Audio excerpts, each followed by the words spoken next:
Hello, Leena. Thank you so much for joining in as our guest speaker on ElderCare Voice. I would like to know from you is that, in your mind, what do you think is the importance of enabling a senior care ecosystem? How do you perceive it? So senior care ecosystem has actually taken a lot more significance today. And the reason being more and more families are nuclear. You have people working in different areas, in different cities than where they have lived. And that's become really the norm if you see the careers today. So in that kind of context, making sure that you have ecosystem which is available within the city where your parents live is very, very important. So, to give them support and to ensure that, you take worry away from caring for somebody remotely, I think it is a very important factor today.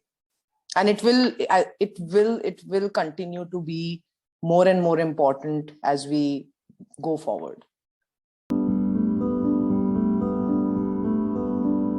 So, I know you are a daughter-in-law, and you have your parents, your in-laws.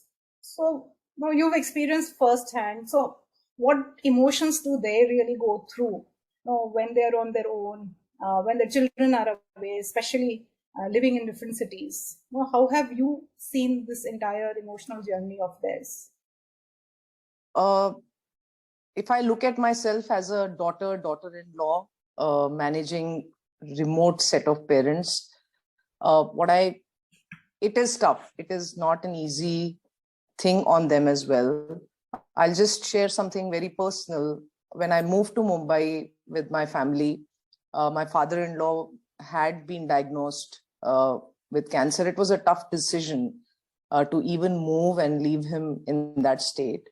But it was challenging when his health got worse and we had to get him to live with us. It was tough for them to also do that because they are so used to staying where they do and they feel so comfortable. But there was no option at that point.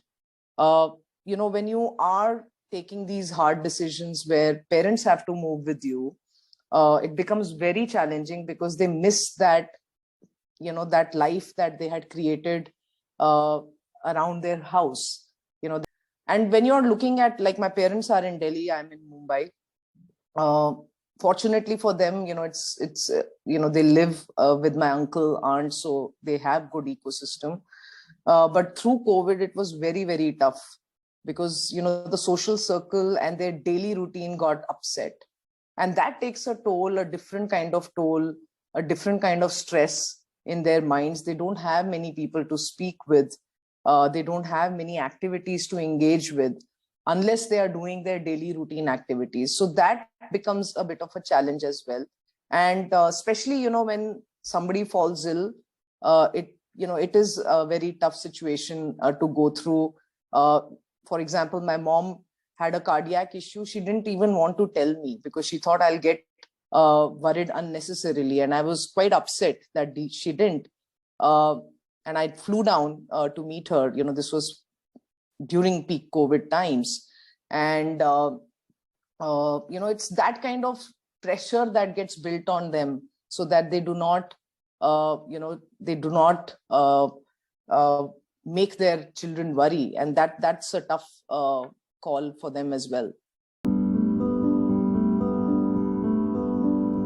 You've also been a HR leader and worked across many different organizations. And in that capacity, you would have seen employees having to make alternate decisions on growth opportunities, career opportunities, because they are the primary caregiver for their parents or their in-laws. So, I would like to know your thoughts of balancing a career with elder care responsibility. And how does it really affect the psychology of an employee? What is that turmoil that you have experienced in the people that you worked with? So, it is a difficult looking at the psychology of an employee, it is a difficult call. And I think it's deeply personal as well. There are few that would choose a career over taking care of their parents. There are a few people who would choose to stay with the parents and take a you would say take a different view on career, which means that you'd want to stay in that city, not look at opportunities outside. These are deeply personal choices, and we need to create ways in which we can enable these choices to ensure that you are attracting the right talent. Now, through the pandemic, you have seen and we have heard about hybrid model. I think that can really help in making sure that you are helping your employee through this phase, because sometimes it can be prolonged, sometimes it's for a short period that you need that support. And I think organizations need to be open to be able to give that kind of support to their employees and allow them that psychological freedom to take care of their parents when they need it. Yes, I see elder care as a must-do policy intervention. One thing that has come in huge focus during the last couple of years is mental well-being of an employee.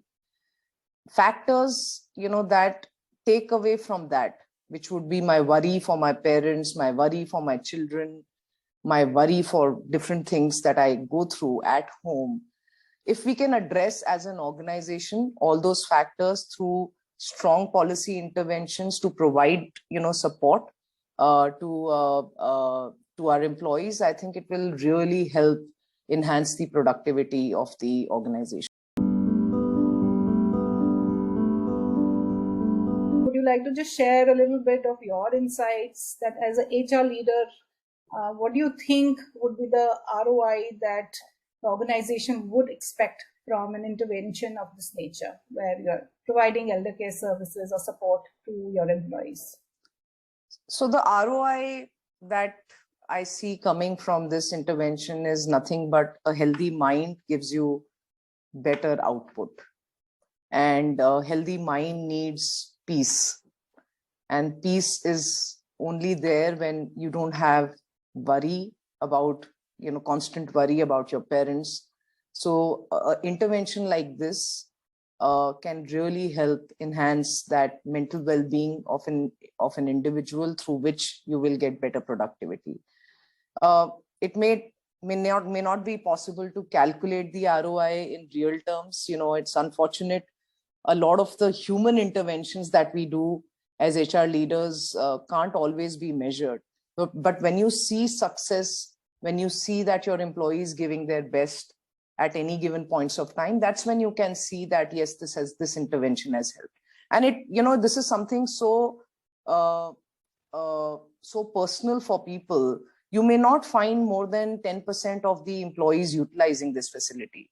So, often when you're looking at the big picture in the organization, you might say, why should I invest in something which is only benefiting 10%? But for those 10%, if they have been given this kind of an option, I think it will make a huge difference. So we shouldn't be looking at pure numbers, to calculate ROI. It should be through the productivity that we see from the employees. I was looking through some research work which has been done in the US, and to realize that elder care services is actually at a very, very nascent stage in India.